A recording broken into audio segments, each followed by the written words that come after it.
Do you ever wonder what separates the top 1% of triathletes from everyone else? Well, it's not just genetics or expensive gear, it's a set of 7 powerful habits that you can adopt to level up your own training and racing. Most elite triathletes, whether they're top pros or top age groupers, aren't necessarily superhuman, they've just honed specific habits that give them an edge. In this video, we'll break down the 7 habits of top 1% triathletes with practical examples and tips so you can elevate your performance. Top triathletes never skip their training without a very good reason. They are incredibly disciplined about sticking to their workout schedule, treating training like an important appointment. Come rain or shine, 5 AM or 9 PM, they show up. In fact, successful triathletes learn to turn off the internal debate when that early alarm goes off. They don't hit snooze or negotiate with themselves, they just get up and get it done. This consistently means they rack up training gains week after week. Many top triathletes are known for training almost every day, with planned rest of course, for years on end. This relentless consistency is something anyone can emulate. It's more about commitment than talent. I always like to think that behind every podium finish there are years of sacrifice. So the takeaway point is that if you create a training routine and stick to it, you might be able to join that top 1% and treat your training sessions as non-negotiable. Over time, those sessions build a huge base of fitness and skill that average triathletes lack. Top triathletes never wing it in training or racing, they have a plan. This means setting clear goals like key races or target times and following a structured training plan to get there. Top performers typically plan their season in advance, often focusing on 1 or 2 A races and then periodizing their training to peak at the right time. Every workout has a purpose. Some days are long endurance rides, some days are high intensity intervals, and they stick to the script rather than just doing whatever they feel like. Not only do they have a training plan, but they also formulate detailed race plans. For big races, a top triathlete will map out pacing strategies for each leg, nutrition and hydration schedules, and even mental cues to stay focused. Their race plan usually aligns with what they practiced in training. Nothing is left to guesswork on race day. For example, an IRONMAN champion might plan to bike at a specific power output or heart rate, and then run the marathon at a set pace based on training data. Ironman world champion Jan Frodeno is famous for his meticulous race planning. He knows exactly what power and pace he aims for, and he sticks to his game plan. So the takeaway here is plan your work and work your plan. A habit of the top 1% is to follow a structured training program and have a race day strategy. This structured approach keeps you progressing steadily and removes the guesswork. So while they stick to a plan, top triathletes are also highly adaptable.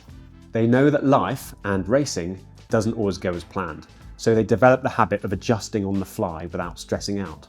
If a busy week at work or a minor illness interferes with training, they don't despair or try to cram in extra miles to make up for lost time.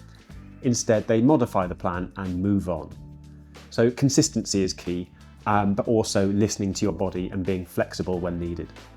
This prevents burnout and injuries that come from rigidly forcing training when circumstances aren't right. So on race day, the top 1% always have a contingency plan. They mentally rehearse what-if scenarios and are ready with solutions. So what if you get a flat tire on the bike? What if it starts raining or the heat is brutal? The best triathletes have already thought through these possibilities. For instance, they carry spare tubes or CO2 cartridges, and they practice changing a flat tire so that it doesn't rattle them during a race. They might plan alternate pacing if it's an unusually hot day, or adjust nutrition if something isn't sitting well. This resilient mindset means that when setbacks happen, they can stay calm and execute Plan B smoothly. A great example is the legendary triathlete Chrissie Wellington at the 2008 Ironman World Champs in Kona. She got a flat tyre, which caused her a delay of around 10 minutes. And she managed to reinflate it and carry on after a rival handed her a spare CO2 cartridge. And she still won the race by about 15 minutes. So the takeaway is to build the habit of resilience. Have backup plans and be ready to adjust your training or race strategy when obstacles arise. One thing that sets the elite apart is how much they sweat the small stuff. top triathletes tend to be extremely prepared and detail-oriented, with everything surrounding training and racing. So this habit includes researching races and courses. So if they sign up for a race, they learn the course profile, terrain, typical weather, and any quirks of that event, like is the swim likely to be choppy or how hilly is the bike course?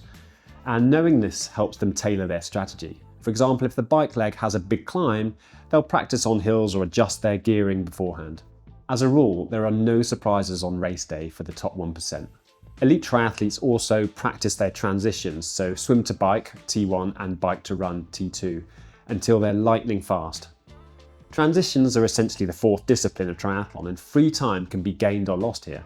A top age grouper might rehearse the entire transition routine in training, from peeling off their wetsuit to hopping on the bike, so that it's automatic on race day. The pros know this too, and they take advantage of it. Have you ever noticed how the best triathletes in your local race also have the quickest transitions? That's not luck, it's a habit they've developed. Gear maintenance and organisation is important too. The top athletes take care of their gear religiously. They give their bikes regular tune-ups and keep everything in top working order. Nothing is worse than a mechanical failure that could have been prevented.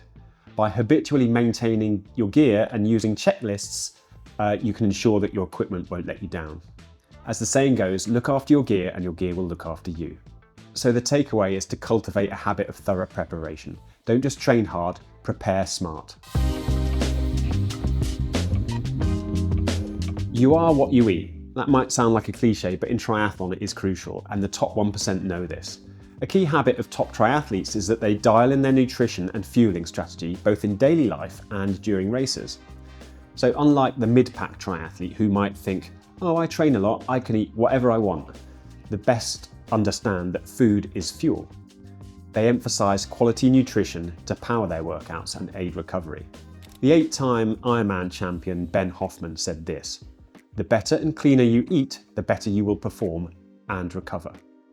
So that doesn't mean that they never enjoy treats, but generally they choose nutrient-dense foods and they time their meals to support their training. For example, getting protein and carbs soon after a hard workout. Just as important is fueling during training and racing. Top triathletes practice their race day fueling in workouts well before race day. This habit includes determining how many calories, carbohydrates especially, and fluids they need per hour, and which products their stomach tolerates at high intensity. The 19-time Ironman 70.3 winner Angela Neath emphasises that many age groupers underestimate this. She said that pros stress dialing in their nutrition and hydration strategies long before race day, including practicing their fueling plan in training. The top 1% often consume 60 to 110 grams of carbohydrate per hour in long races, depending on the distance and their personal needs. They also stay on top of hydration and electrolytes, adjusting for hot weather or their sweat rate. So the takeaway is that you need to start treating nutrition as a key part of your training. Develop the habit of eating quality foods to support your training load and practice your race nutrition in advance. So here's a habit that most triathletes know but rarely stick to. Recovery is just as important as training. The top 1% don't treat rest as optional. They build it into their routine with the same commitment as intervals or long rides. Proper sleep, rest days, mobility work, and easing off when something feels off, it's all part of the plan. And while some athletes brag about training 3 weeks straight with no days off, top performers brag about how fresh they feel after a hard block, because they actually let their bodies recover. Many pros take full rest days and aim for 7 to 9 hours of sleep, knowing that fitness improvements happen between sessions and not during them. And honestly, this is exactly how we build our training plans at MyProCoach. We structure recovery as a key part of your schedule so you get the right balance of hard work and proper rest, and rapid coach support if you ever need guidance. So if you want to train smarter without burning out, do check out the link in the description or visit myprocoach.net to learn more. And the takeaway here is to protect your sleep and schedule your recovery. Treat rest like real training. It's the secret weapon the top 1% never skip. The final habit of the 7 might be the most important of all: cultivating a strong mental game. How you think during training and racing can make the difference between giving up and pushing through to a personal best. In an interview with Triathlete.com, the American Olympian Sarah Groff reflected after narrowly missing an Olympic medal. And she said, "The difference between me getting a medal and me not getting a medal was completely mindset." In other words, she realised she hadn't believed in herself as a podium contender early enough, and that it affected her approach. Top 1% triathletes have a mental toolkit that most people never develop. They're not superhuman, they've just trained their brains in the same way that they train their legs and their lungs. They use positive self-talk, catching negative thoughts early and replacing them with something useful like, "Settle in, focus on your race." They're also brilliant at controlling the controllables. They don't waste energy on weather, competitors, or mistakes they made 10 minutes ago. Their attention stays on effort, pacing, and what they can do right now. Another big one is resetting quickly. If they have a rough swim or a mechanical on the bike, they don't spiral. They take a breath, mentally wipe the slate clean, and execute the next task. That composure saves a huge amount of energy.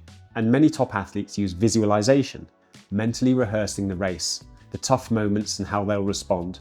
It sounds simple, but it builds confidence and reduces panic on the big day. So the takeaway is, don't skip the mental side of training. Use your daily sessions to practice staying present, reframing negative thoughts, and visualizing success. So there you have it, the 7 habits that define the top 1% of triathletes. Let me know in the comments if you think I've missed any, and if you found this useful, please hit the subscribe button. It genuinely helps the channel grow. On screen now, you'll see another video you might enjoy, along with a playlist full of tips and videos. And thanks for watching, and I'll see you in the next one.